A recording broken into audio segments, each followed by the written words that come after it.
اعوذ باللہ من الشیطان اللعین الرجیم بسم اللہ الرحمن الرحیم اللہم صلی علی محمد وآل محمد وعجل فرجہم۔ ناظرین و سامعین، آج کے اس پیغام جمعہ میں آپ سب کا خیر مقدم کرتا ہوں اور آپ تمام مومنین و مومنات کے لیے اللہ تعالیٰ کی بارگاہ میں دعا کرتا ہوں کہ پروردگار جہاں جہاں شیعہ نہج کرار، محبان اہل بیت، عزاداران امام ہیں، ان سب کی جان مال عزت آبرو کی حفاظت فرما، ان سب کو وبائے جہانی سے محفوظ فرما، ان سب کی جان مال عزت آبرو کی حفاظت فرما، ان سب کے روزی روزگار میں برکت عنایت فرما، ہم سب کو امام کی تعلیمات پہ عمل کی توفیق نصیب فرما اور ظہور حضرت امام زمان علیہ السلام میں تعجیل فرما، آمین یا رب العالمین۔ آج کے اس پیغام جمعہ میں نماز جمعہ کی اہمیت اور نماز جمعہ کی فضیلت کے بعد ولادت باسعادت حضرت ابو طالب علیہ السلام اور ولادت باسعادت حضرت معصوم قم سلام اللہ علیہ کی مبارکبادی کے ساتھ ان کے واقعات، ان کی فضیلت، ان کے فضائل پیش کرنے کی کوشش کروں گا، جو ہم سب کے لیے باعث نصیحت ہوگی اور ہم سب ان کی تعلیمات پر عمل کر کے دین و دنیا میں سرخرو ہو سکتے ہیں۔ تو سب سے پہلے نماز جمعہ کی فضیلت کے بارے میں حضرت رسول خدا صلی اللہ علیہ وآلہ وسلم نے ارشاد فرمایا کہ جو شخص نماز جمعہ کو میری زندگی میں یا میری زندگی کے بعد نماز جمعہ کو معمولی سمجھ کر یا نماز جمعہ کا انکار کرتے ہوئے نماز سے جمعہ کو چھوڑتا ہے تو خدا ایسے لوگوں کو اتفاق کی دولت سے محروم کرتا ہے اور ان سے برکت کو چھین لیتا ہے۔ ایسے لوگوں کی نہ نماز قبول ہوگی، ایسے لوگوں کا نہ روزہ قبول ہوگا، ایسے لوگوں کا نہ حج قبول ہوگا، ایسے لوگوں کی نہ زکوٰۃ قبول ہوگی، حتیٰ کہ اس کی کوئی نیکی بھی اللہ کی بارگاہ میں قبول نہیں ہوگی جب تک وہ توبہ نہ کر لے۔ رسول اللہ صلی اللہ علیہ وآلہ وسلم نے بیان فرمایا ہے کہ میری زندگی میں یا میری زندگی کے بعد، آج ہم جس زمانے میں زندگی بسر کر رہے ہیں یہ رسول اللہ کے بعد کا زمانہ ہے۔ پیغمبر فرماتے ہیں چاہے میری زندگی میں یا میری زندگی کے بعد اگر کوئی نماز جمعہ کو ہلکا سمجھ کر، معمولی سمجھ کر یا انکار کر کے نماز جمعہ کو ترک کرتا ہے تو اللہ اس سے برکت کو چھین لیتا ہے اور اس کو اتفاق کی دولت سے محروم کر دیتا ہے اور اس کی نماز، روزہ، حج، زکوٰۃ، یہاں تک کہ اس کی کوئی نیکی بھی اللہ قبول نہیں کرتا جب تک وہ توبہ کر کے نماز جمعہ میں شرکت نہ کر لے۔ تو یہ حدیث ہم سب کو بیدار کرنے کے لیے ہے کہ ہم سب نماز جمعہ کا اہتمام کریں، نماز جمعہ میں شرکت کریں، نماز جمعہ کی پابندی کریں، نماز جمعہ کا خیال رکھیں۔ جمعے کے دن جو ائمہ معصومین علیہ السلام نے اعمال بتلائے ہیں، جو اس کی فضیلت بتلائی ہے، جمعے کا جو احترام بتلایا ہے، اس احترام کو، اس فضیلت کو، اس اعمال کو، ان مستحبات کو، ان نماز روزے کو جو ہے ہم بجا لائیں تاکہ ہماری زندگی میں برکت آ سکے،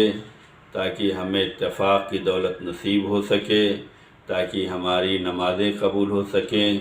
تاکہ ہمارے روزے قبول ہو سکیں، تاکہ ہمارے حج قبول ہو سکیں، تاکہ ہمارے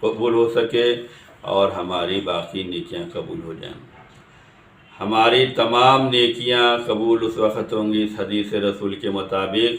کہ جب ہم نماز جمعہ کو قائم کریں گے، نماز جمعہ کو ادا کریں گے۔ اگر خدا نخواستہ ہم نے نماز جمعہ کو معمولی سمجھ کر یا انکار کر کے نماز جمعہ کو ترک کر دیا تو ہماری زندگی سے برکت ختم ہو جائے گی اور ہماری دیگر نماز بھی قبول نہ ہوگی، ہمارا روزہ بھی قبول نہ ہوگا، ہمارا حج بھی قبول نہ ہوگا۔ تو ہم سب کی ذمہ داری ہے کہ ہم سب نماز جمعہ کا اہتمام کریں، نماز جمعہ میں شرکت کریں، نماز جمعہ کے لیے آمادہ ہوں، وہ تمام اعمال بجا لائیں جو نماز جمعہ کے لیے مستحب ہیں۔ ان میں سے روز جمعہ غسل جمعہ ہے جس کا بہت زیادہ ثواب ہے۔ جمعے کے دن بہت سی کام ہیں جو ہمیں کرنے چاہیے تاکہ ہم دوسری بیماریوں سے بچ سکیں۔ حدیث میں آیا ہے کہ جو شخص جمعے کے دن ناخن تراشتا ہے وہ بہت سی بیماریوں سے محفوظ ہو جاتا ہے۔ جمعے کے اعمال کو ہمیں بجا لانا چاہیے اور بحسن خوبی بجا لانا چاہیے، اور اس میں ہمیں نیابتاً اپنے مرحومین کو شامل کرنا چاہیے کہ اگر ہم جمعے کے دن جو بھی اعمال بجا لا رہے ہیں، مستحبات ہیں، جو سنت اعمال ہیں، جو کار خیر ہیں، جو نیکیاں کر رہے ہیں، جمعے کے دن صدقہ نکال رہے ہیں، تو اس میں بھی اپنے مرحومین کو شامل کریں۔ جمعے کے دن جو ہم دعائے ندبہ پڑھ رہے ہیں، جو زیارت امام پڑھ رہے ہیں، اس میں بھی اپنے مرحومین کو شامل کریں۔ جمعے کے دن جو ہم نذر و نیاز کر رہے ہیں اس میں بھی اپنے مرحومین کو شامل کریں۔ جمعے کے دن امام زمان عجل اللہ تعالیٰ فرجہ الشریف کا دن ہے، تو ہمیں تمام نیکیوں میں، تمام اعمال میں، تمام مستحبات میں خاص طور سے امام کو بھی شامل حال کرنا چاہیے۔ اگر اس دن ہم صدقہ دے رہے ہیں تو امام کی نیابت میں بھی دیں۔ اس دن اگر ہم کسی بندہ مومن کی ضیافت کا انتظام کر رہے ہیں تو اس میں بھی ہم امام کی نیابت میں یہ کام کریں۔ اگر ہم اس دن کسی بندہ مومن کی مدد کر رہے ہیں تو اس میں بھی ہمیں امام کی نیابت میں یہ کام کرنا چاہیے۔ جہاں پر امام کی طرف سے کام کیا جائے گا وہ عمل جلد مقبول ہوگا، وہ عمل جلد قابل قبول ہوگا، اس میں اضافہ بھی ہوگا، اس میں برکت بھی ہوگی، اس لیے کہ امام کی ذات ہے جو پر برکت ہے، پر رحمت ہے۔ تو ہمیں جمعے کے اعمال بجا لانے کے لیے کوشش کرنی چاہیے۔ جتنا ہم کوشش کریں گے اتنا ہم آگے بڑھیں گے۔ یہ زمانہ جہاں پر ہر انسان اپنے گھروں میں ہیں، اگر ہم کوشش نہیں کریں گے تو ہم کاہل بنتے چلے جائیں گے۔ ہمیں ہر میدان میں کوشش کرنے کی ضرورت ہے، اور ہر میدان میں جو بندہ کوشش کرتا ہے وہی کامیاب ہوتا ہے۔ کاروبار زندگی میں دیکھتے ہیں، سماجی زندگی میں دیکھتے ہیں، گھریلو زندگی میں دیکھتے ہیں کہ ہر جگہ ہم کوشش کرتے ہیں۔ تو ہمیں اپنے ایمان میں اضافے کے لیے کوشش کرنی چاہیے، ہمیں اپنے عقیدے میں کی مضبوطی میں کوشش کرنی چاہیے، ہمیں اپنے اعمال خیر میں زیادتی کے لیے کوشش کرنی چاہیے، ہمیں علم اہل بیت کو نشر کرنے میں کوشش کرنی چاہیے، ہمیں علوم آل محمد سیکھنے میں کوشش کرنی چاہیے۔ جتنا ہم کوشش کریں گے اتنا ہم آگے بڑھیں گے۔ تو جمعے کا دن جو ہے ہمیں زیادہ کوشش کرنی چاہیے، اس لیے کہ یہ دن حضرت امام زمان عجل اللہ تعالیٰ فرجہ الشریف کا دن ہے۔ امام کے لیے کام کریں، امام کی نیابت میں کام کریں، امام کی محبت میں کام کریں، امام کے لیے کام کریں۔ تو سب سے اولین فریضہ یہ ہے کہ ہم نماز جمعہ کا اہتمام کریں۔ اگر ہم اپنی روزی میں برکت چاہتے ہیں، اپنی زندگی میں برکت چاہتے ہیں، ہم اگر سکون چاہتے ہیں، اطمینان چاہتے ہیں، ہم اگر خوشحالی چاہتے ہیں، ہم اگر روزی روزگار میں برکت چاہتے ہیں، تو پیغمبر فرماتے ہیں کہ نماز جمعہ کا اہتمام کرو، اس میں شرکت کرو۔ اگر کوئی بندہ ایسا ہے جو نماز جمعہ کا انکار کر رہا ہے، اگر کوئی ایسا بندہ ہے جو نماز جمعہ کو چھوڑ رہا ہے، اگر کوئی ایسا بندہ ہے جو نماز جمعہ کی تحقیر کر رہا ہے، اگر کوئی ایسا بندہ ہے جو نماز جمعہ کا انکار کر رہا ہے، معمولی سمجھ رہا ہے، شرکت نہیں کر رہا ہے، پیغمبر فرماتے ہیں کہ ایسا بندہ، اس کی نماز قبول نہیں ہوگی، اس کا روزہ قبول نہیں ہوگا، اس کا حج قبول نہیں ہوگا، اس کی کوئی نیکی قبول نہیں ہوگی، جب تک وہ توبہ نہ کر لے،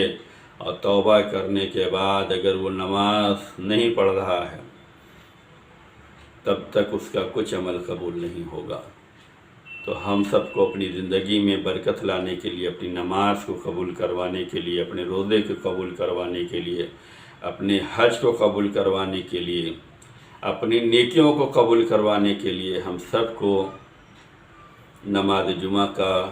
قیام کرنا ہوگا، نماز جمعہ کو رائج کرنا ہوگا، نماز جمعہ میں شرکت کرنی ہوگی، نماز جمعہ کی پابندی کرنی ہوگی، تاکہ ہمارے بقیہ اعمال قبول ہو سکیں۔ عزیزان گرامی، آج ولادت باسعادت حضرت ابو طالب علیہ السلام ہے۔ آپ حضرات جانتے ہیں کہ یہ محسن اسلام ہیں، یہ مربی رسول ہیں،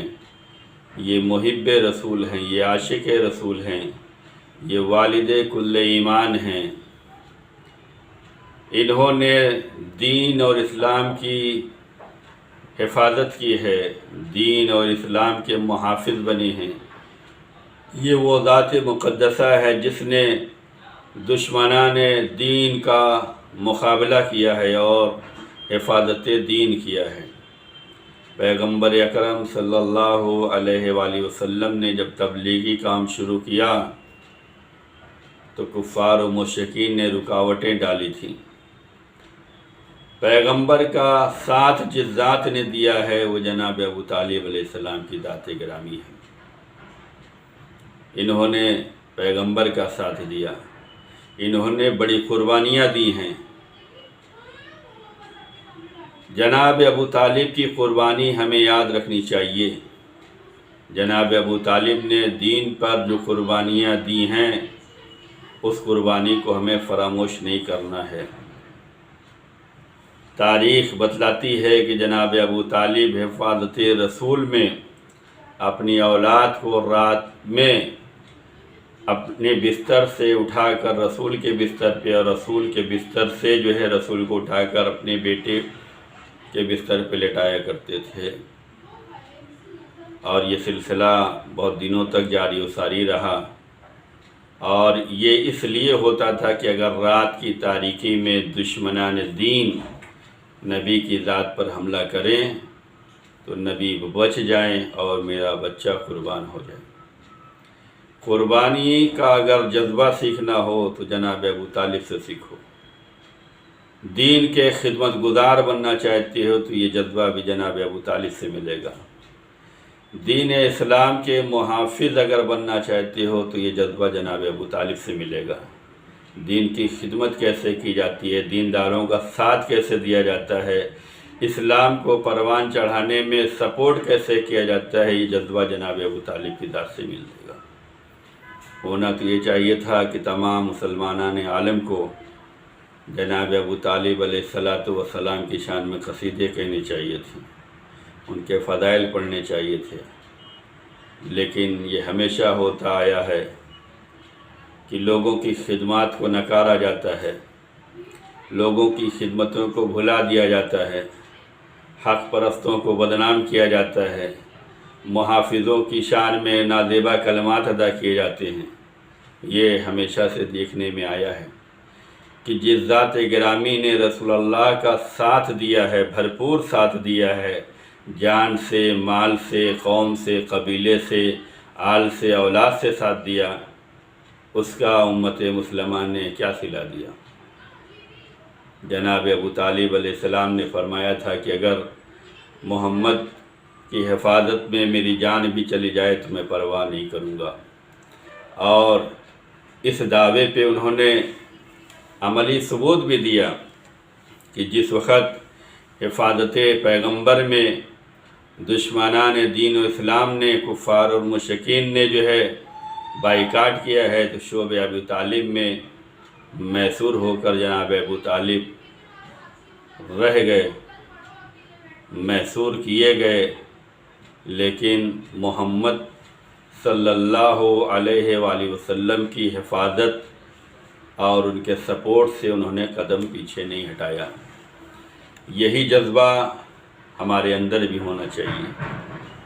وہ لوگ جو دین اسلام کی خدمت کرنا چاہتے ہیں، وہ لوگ جو دین اسلام کو پروان چڑھتے ہوئے دیکھنا چاہتے ہیں، وہ لوگ جو تعلیمات اہل بیت کو نشر کرنا چاہتے ہیں، ان لوگوں کو جذبہ اگر کہیں سے ملتا ہے تو جناب ابو طالب علیہ السلام کی ذات سے ملتا ہے، کہ جناب ابو طالب علیہ السلام نے وہ جذبہ پیش کیا ہے، وہ خدمت کی ہے، وہ حوصلہ دیا ہے، وہ سپورٹ دیا ہے کہ سارا زمانہ اگر تمہارا دشمن ہو جائے تو تمہیں حق سے قدم پیچھے نہیں ہٹانا ہے، تمہیں حقداروں کا ساتھ دینا ہے، باطل کے خلاف لڑنا ہے۔ لوگ رسول اللہ کی شان میں گستاخیاں کر رہے تھے، کانٹے بچھا رہے تھے، پتھر ڈال رہے تھے، نازیبا کلمات ادا کر رہے تھے، لیکن جناب ابو طالب ہر طرح سے محافظ بنے ہوئے تھے، حفاظت کر رہے تھے، اپنی اولاد کے ذریعے سے حفاظت کی ہے، ان کی جان کی حفاظت کی ہے، اپنے بچوں کو جو ہے قربان کر دیا اور جذبہ دیا، اپنے بچوں کو حوصلہ دیا کہ دیکھو کبھی بھی نبی کا ساتھ نہیں چھوڑنا ہے۔ چنانچہ مولا کائنات حضرت علی بن ابی طالب علیہ السلام کی پوری زندگی گواہ ہے کہ انہوں نے کبھی بھی رسول اللہ کا کہیں بھی ساتھ نہیں چھوڑا، ہر جگہ شانہ بشانہ رسول کے ساتھ کھڑے رہے۔ عزیزان گرامی، یہ وہ ذات مقدسہ ہے جس کی شان میں دشمنان دین اور اسلام نے بہت سی سازشیں رچی ہیں اور محسن اسلام کی شان میں نازیبا کلمات ادا کیے ہیں، اور محافظ رسول محسن اسلام کو یہ کہا گیا کہ وہ تو معاذ اللہ مسلمان نہیں تھے۔ آپ سوچئے، غور و فکر کیجئے کہ جس نے خدمت دین اس طریقے سے کی کہ جو دین کا پرچار کرنے والا تھا، جو دین کا اعلان کرنے والا تھا، جو دین کا پیغام پہنچانے والا تھا، اس کی حفاظت کی ذمہ داری جناب ابو طالب نے لی اور اس ذمہ داری کو بخوبی انجام دیا ہے۔ جو دینداروں کا سپورٹر بن کر آیا، جو دین کے پیغام کو نشر کرنے میں ساتھ دے رہا ہے، اسی کے بارے میں زمانہ یہ کہہ رہا ہے کہ وہ دیندار نہیں تھے، وہ مسلمان نہیں تھے۔ عجیب مسئلہ ہے۔ آج یہی ہم لوگوں کے ساتھ بھی ہوتا ہے کہ اگر ہم لوگ حق پرستوں کا ساتھ دے دیں، اگر ہم لوگ دین کی خدمت کا جذبہ لے کر آگے بڑھیں، تو کچھ لوگ ہوتے ہیں جو رکاوٹیں پیدا کرتے ہیں، لیکن یہ حوصلہ جناب ابو طالب کی ذات سے ہم لوگوں کو ملتا ہے کہ دین کا معاملہ آسان معاملہ نہیں ہے، تبلیغ اسلام کا معاملہ آسان نہیں ہے، تعلیمات اہل بیت کو نشر کرنے کا معاملہ آسان معاملہ نہیں ہے۔ اس میں مشکلیں آتی ہیں، اس میں رکاوٹیں آتی ہیں، اس میں مخالفتیں ہوتی ہیں، لیکن جن کے دلوں میں اہل بیت سے محبت ہوتی ہے، دین سے محبت ہوتی ہے، وہ تمام مخالفتوں کا سامنا کرتے ہوئے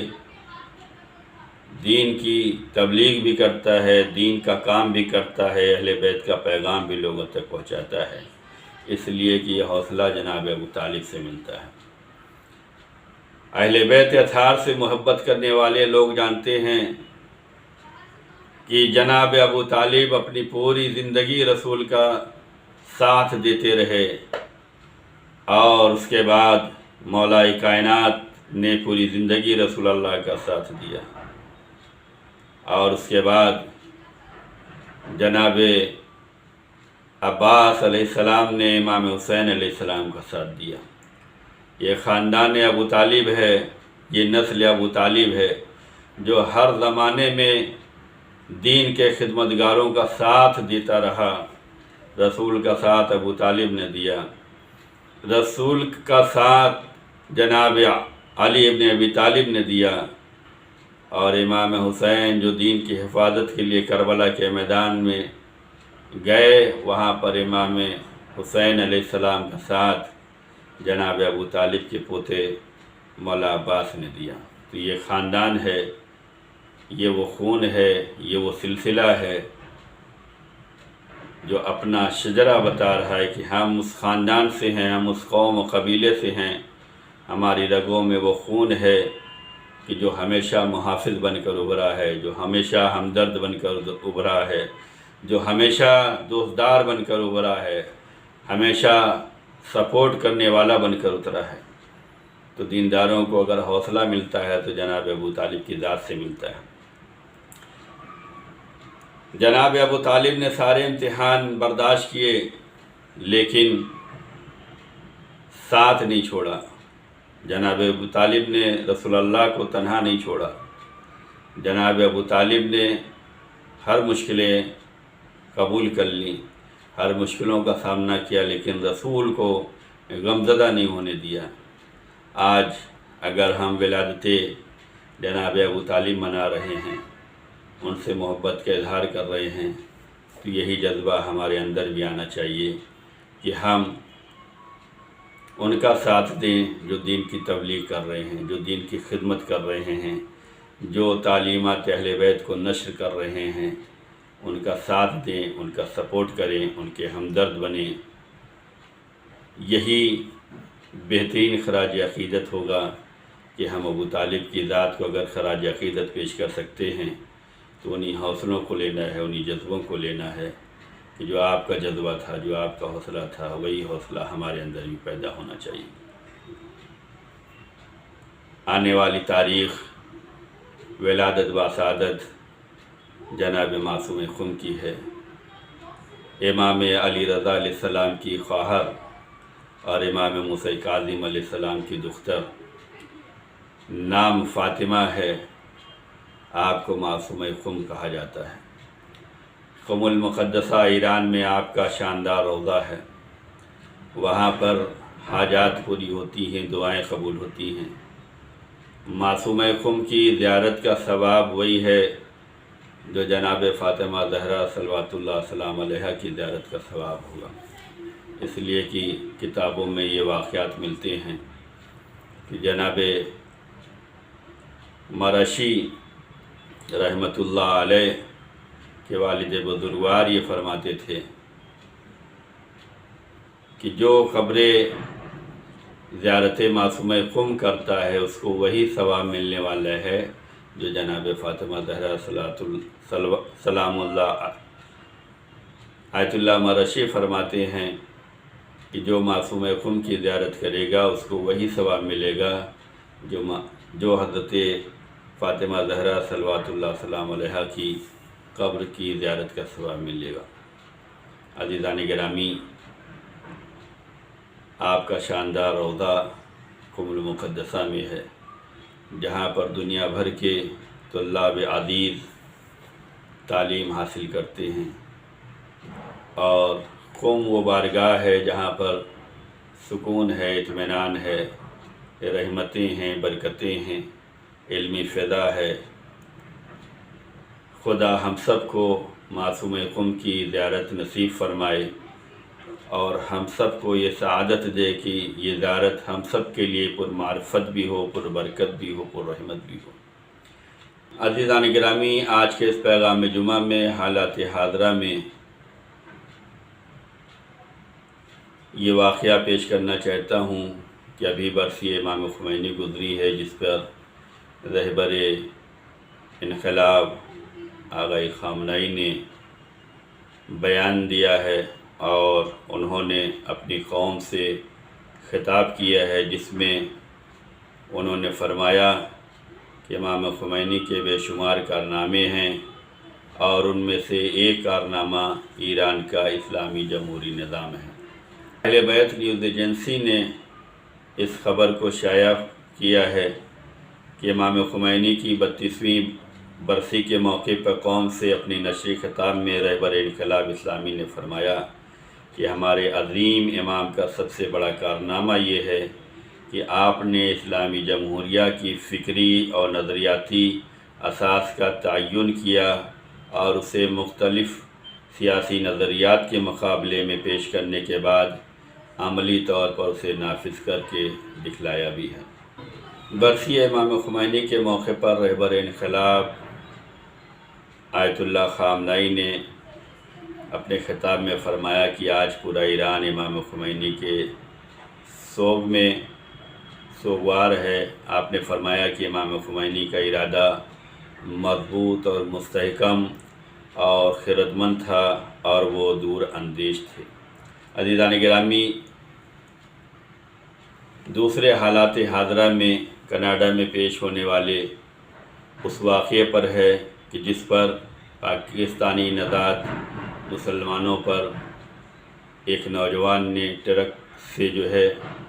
5 مسلمانوں کو کچل دیا جو ایک ہی خاندان کے تھے۔ لیکن اچھی بات یہ ہے کہ وہاں کے وزیر اعظم نے اس پر اظہار افسوس کیا ہے اور وہاں کی عوام نے غم منایا ہے۔ انسانیت سب سے بڑی چیز ہوتی ہے اور انسانیت کا ثبوت وہاں کے وزیر اعظم نے پیش کیا ہے کہ جو اظہار ہمدردی کیا اور اس موقع پر ان لوگوں کا ساتھ دیا جو مسلمانوں کو زمانے میں بدنام کرنا چاہتی ہے، ان کی مخالفت کی اور مظلومین کا ساتھ دیا ہے۔ آخر میں ہم دعا کرتے ہیں کہ جہاں جہاں مسلمان ہیں، جہاں جہاں انسانیت ہے، جہاں جہاں بندگان خدا ہیں، ہر جگہ امن و امان ہو، محبت کی فضا قائم ہو، اور تمام انصاف پسند لوگوں کے لیے دعائے خیر کرتا ہوں کہ جہاں بھی رہیں سلامت رہیں، کامیاب رہیں، اور خاص طور سے محبان اہل بیت کے لیے، عزاداران امام کے لیے، مومنین و مومنات کے لیے کہ یہ دور وبا کا دور ہے۔ اس وبا سے اللہ تعالی ہم سب کو محفوظ فرمائے، اور جو اس وبا کے ذریعے سے دنیا سے جا چکے ہیں پروردگار ان سب کی مغفرت فرمائے اور ان سب کو جوار ائمہ معصومین میں جگہ عنایت فرمائے اور ہم سب کی حفاظت فرمائے اور ہم سب کے اعمال خلیلہ کو قبول فرمائے۔ روز جمعہ ہے، سب سے اہم دعا اللہ کی بارگاہ میں یہ ہے کہ پروردگار ظہور امام زمان علیہ السلام میں تعجیل فرما اور ہم سب کو امام کے خادم و ناصروں میں شمار فرما۔ بسم اللہ الرحمن الرحیم۔ اللہم کل ولیک الحجۃ ابن الحسن صلواتک علیہ وعلی آبائہ فی ہذہ الساعہ وفی کل ساعہ ولیا وحافظا وقائدا وناصرا ودلیلا وعینا حتی تسکنہ ارضک طوعا وتمتعہ فیہا طویلا۔ اللہم صلی علی محمد وآل محمد وعجل فرجہ۔